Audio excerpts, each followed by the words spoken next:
Ioppolo Giancazio, una nuova edizione di Mangia e Passia per promuovere Ioppolo, per promuovere il cibo siciliano. Sì, soprattutto per celebrare degnamente la festa nazionale dei piccoli comuni, perché questa è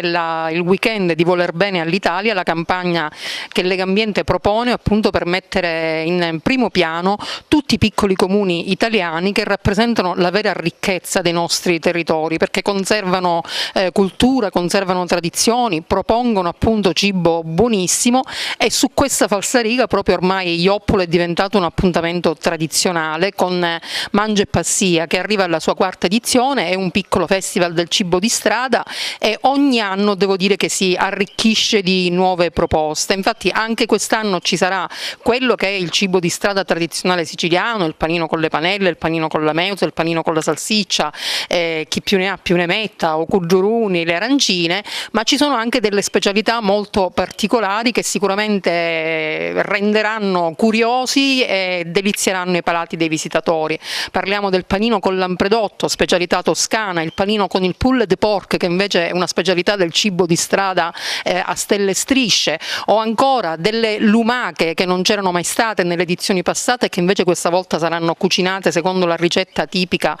siciliana. Ci sarà un calzone fritto con salame di suino nero dei Nebrodi e ricotta e affumicato di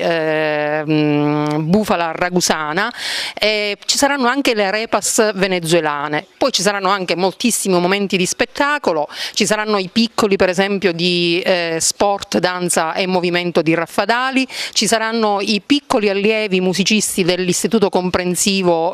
Quasimodo, ci sarà lo spettacolo con gli artisti di strada del teatro La Sciara del Fuoco che proporrà appunto un numero con i trampolieri e anche uno spettacolare numero di danza con il fuoco, e la serata sarà conclusa poi con il concerto dei figli dell'officina. Come mai questa apertura verso il cibo internazionale? Cioè, ci sarà un motivo? Ma perché noi siamo ovviamente sempre per integrare, oltre che per proporre appunto cose sempre nuove, e quindi non facciamo distinzioni e discriminazioni da questo punto di vista. Se ci sono appunto operatori del cibo di strada che si vogliono cimentare con queste specialità, perché no, li accogliamo e sono i benvenuti.